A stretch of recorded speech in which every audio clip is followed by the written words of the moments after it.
Now we are done and dusted with academic points. Now it's the turn for me to speak about the non-academic points, the events here, the clubs here, and also the networking events. There are a lot of clubs to choose from. You can enroll in the case analysis club, and then there's also BTMA for those who are interested in technology, and then there's this Net Impact Club, and also arts and media. I'm not mentioning all the clubs, but I'll put the link in the description box down below, so make sure that you tick the description box. One tip I'll give you to save money is that don't enroll right away into the club.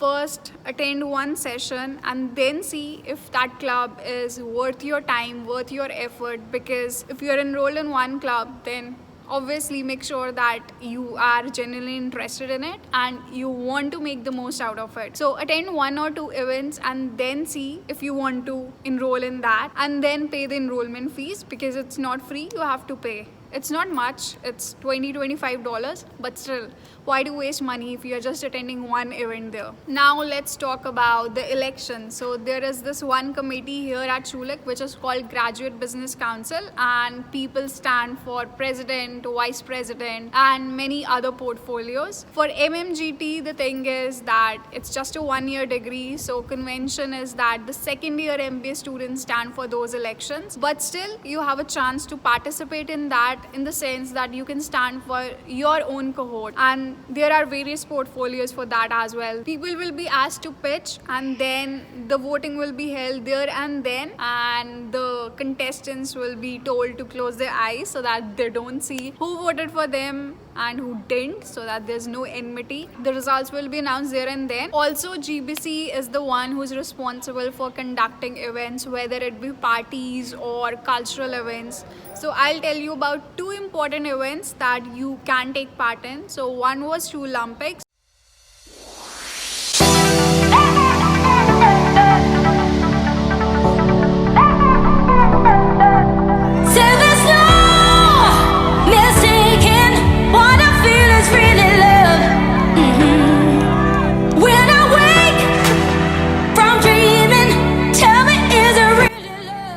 It would be held in September or October. There will be an overnight stay in the cottage, and there you can bond with people from different cohorts, from different programs, and that also acts as a good networking event within the business school itself. The other important event that the GBC conducts is the culture crawl. If you follow me on Instagram, you would have seen that story. I don't know if I had started my channel back then. It was in the first term of the program itself, and I started my channel in October. It's going to be almost 1 year for that, so excited for that. Coming back to the culture crawl, you can perform something which reflects your culture.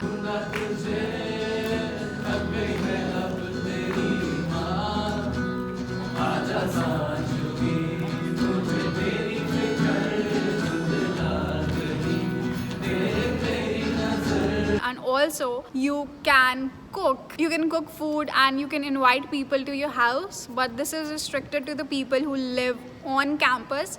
So if you are not a person who is living on campus but are still interested, ask your on-campus friends to enroll, and then you can collectively cook, or you can just use their apartment to host this event. It's fun. You get to taste a lot of cuisines, and a lot of people come to your house and taste the food, and then you get the feedback. So I took part in that. That's why I'm talking about this in length, and it was really exciting. And the best part is that you don't have to spend money out of your pocket. GBC gives you the budget. So for us, it was $250 per team. So you can cook a lot of things and you won't be worried about the expenses.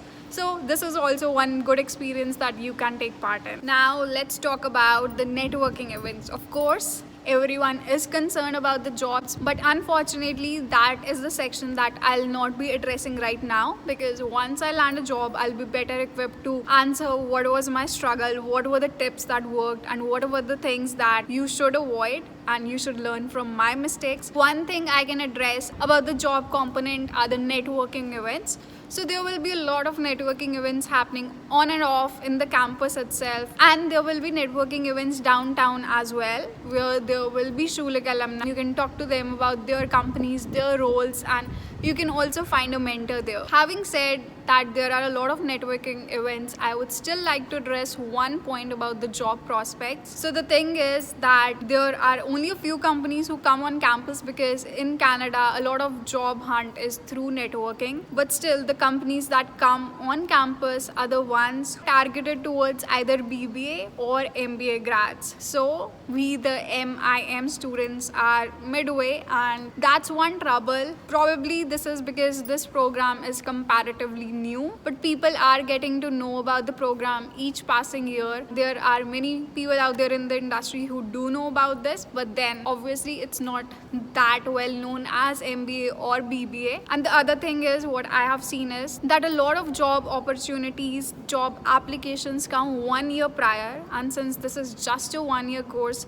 you are just starting the course when you have to apply for the next year. For example, I was looking at some companies, and right now they are hiring for fall 2021. When the job openings appear in September, they are more concerned about where to find their house and how to settle in a new country, and most of the people are not even aware that this thing occurs. But I'm telling you, be proactive, be on the lookout for roles. I didn't know this, that the recruiting starts so much in advance, so you make sure that you don't miss out on opportunities, and you are on the lookout for applications that hire 1 year in advance. Now let's come to the last point, after which we'll get to the bonus point. So I wanted to make sure that I address the online component. My experience has been pleasant. I understood what the professors were saying, and there was no difficulty in grasping the subject content. Also, since the first 1.5 term was offline for us, our cohort was able to make friends, and we knew who we were going to work in teams with. And then there are some professors who allocate random teams, so for that also we knew how the person is, and we could adjust ourselves accordingly. Since the coming cohort is going to have online classes from the starting itself, and they won't get the chance to interact with people in person, so this would get a little difficult in terms of teamwork,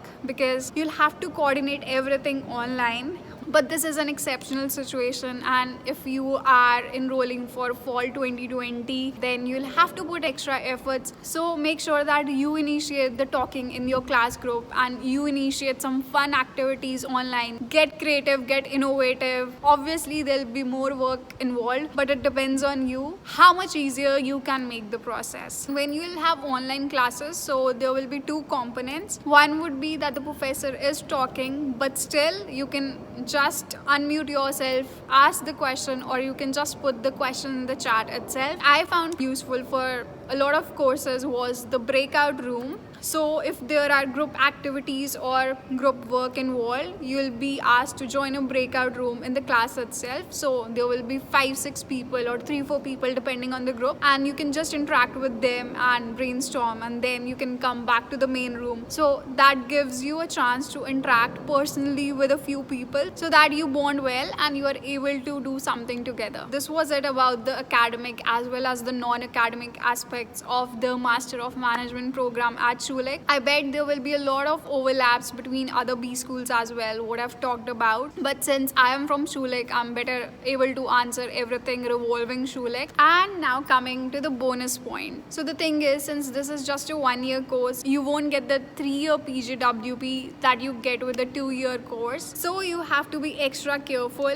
There's this one thing which I've gotten to know here. And the thing is, if you have experience back in India, and you know that maximum 2 years of experience is allowed, but even if you have 1 or 2 years of experience back in India, that will count towards your PR, and you will be in a better position, and the risk factor would get reduced. But the point to note here is that if I'm saying 1 year of experience, that means 1 year of experience.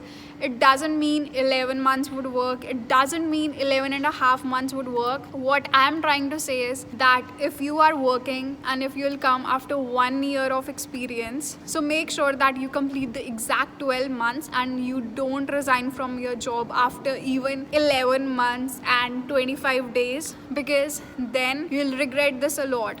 because your experience won't be counted towards PR points unless and until you have that exact 1 or exact 2 year experience. So this was the video, and now before I catch a cold, I will head back home. I hope you got the real insight of what the program is and what are the other activities that you can be a part of, and what are the things like that PR point that you have to keep in mind. I have addressed almost all the points in this program, but if there is any certain point that you feel that I've missed out on, you can either ask in the comment section or you can DM me on my Instagram. The handle is down below. Also, you can comment down in the comment box if you want any other topic that I should address, so I'll make my next video accordingly. If you like the content, subscribe to the channel, hit the like button and press that bell icon. I'll see you soon with my next video. Until then, take care. Bye.